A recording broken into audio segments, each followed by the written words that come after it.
शहीद कर दिया। मॉडल टाउन में जो वाक़या हुआ था ये उससे भी बदतरीन वाक़या हुआ है आज। और उस लड़के को पुलिस, उसकी वीडियोस मौजूद हैं। आई होप कि मेरे जो प्रोड्यूसर साहब हैं उनके पास ये वीडियो चली गई हो, सोशल मीडिया पर ये अवेलेबल है। बाकायदा पुलिस अफसरान ने, जो एहलकार थे, उन्होंने पकड़ के उसको मारा, उसके सर पर, उनके हाथों में जो कुछ भी था। और ज़िले शाह उसका नाम, मोहम्मदी टाउन, मोहम्मदी पार्क और शायद जहांगीर टाउन का वो रहने वाला, लाहौर का। पिछले 4-5 महीने से रोज़ाना इधर आता था। लेकिन एक आप ये समझें कि एक इंतहाई जज्बाती लेकिन बड़ा मोहब्बत करने वाला, और कभी कोई वायलेंट नहीं था। आज भी कोई वायलेंस नहीं था। पुलिस ने उसको पकड़ा। अगर आज आप फुटेज नहीं उसकी देख सके, मुझे पता नहीं है क्योंकि स्क्रीन मेरे सामने नहीं है, तो मेरा वादा है आपसे कि मैं इसे अगले किसी अपने, वो चल रही है, मुझे प्रोड्यूसर साहब बता रहे हैं, ये मॉडल टाउन से बदतरीन वाक़या है। ये पाकिस्तान की पुलिस ने, लाहौर की पुलिस ने, पंजाब की पुलिस ने एक नौजवान को आज दिन दहाड़े उसको शहीद किया है, मार कर उसको इस तरीके से उसके साथ किया जैसे वो पाकिस्तान का शहरी नहीं था।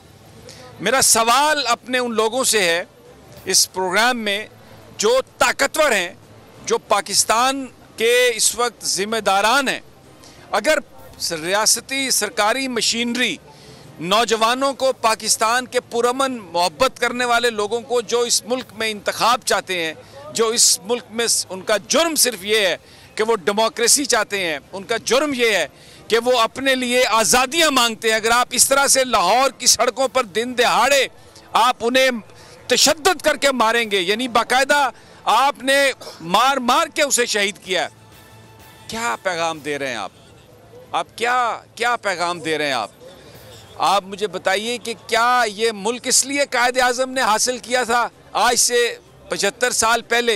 ये तो हमें बताया गया था, हमें हमारे बुज़ुर्गों ने बताया कि इज़्ज़त से रहने के लिए, अपने दीन के मुताबिक रहने के लिए, तो ये इज़्ज़त है।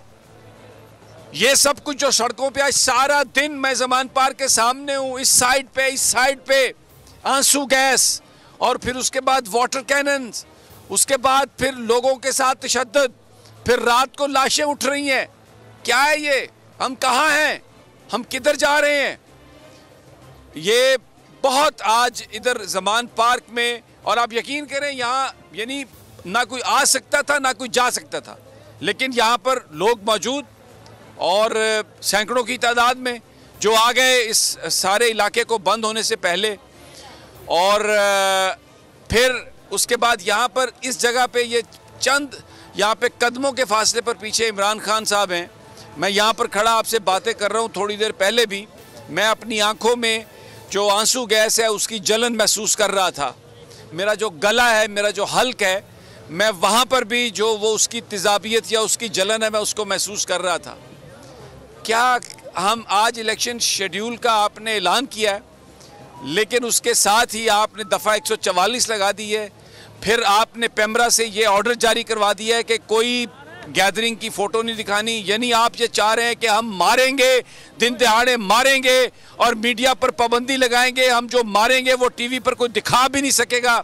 और राना सनाउल्लाह कहता है कि इलेक्शनों पर ये जलसों पर पाबंदी लगा दें, तकारीर पर पाबंदी लगा दें, और कमरों के अंदर जो बेलगाम गुफ्तगू होती है उस पर पाबंदी लगा दें। बेलगाम गुफ्तगू तो राना साहब आप कर रहे हैं, बेलगाम गुफ्तगू तो नवाज शरीफ साहब की बेटी कर रही है, नून लीग के लोग कर रहे हैं, जो इस वक्त रौनत में है, तकब्बर में है, गरूर में है, और वो शायद समझते हैं कि ये दिन हमेशा ऐसे ही रहेंगे। अगर वो दिन नहीं रहे तो ये दिन भी नहीं रहेंगे। ये थोड़ा सा मेरा ये इब्तदाइया, लेकिन ज़िले शाह हम में नहीं है, और सिर्फ इमरान खान से मोहब्बत, पाकिस्तान में एक तब्दीली की ख्वाहिश और इंतखाबात के लिए बड़ा पुरजोश था। आज वो उस कैंपेन में शिरकत के लिए आया जो इमरान खान साहब ने शुरू करनी थी, लेकिन अब उस नौजवान की मैयत, अब मुझे नहीं पता उसकी माँ का क्या हाल होगा। यहाँ पर मैंने लोगों को रोते हुए देखा है, नौजवानों को रोते हुए देखा है, और मैं आपको बताऊँ मेरा अपना दिल इतना बुझा हुआ है कि ये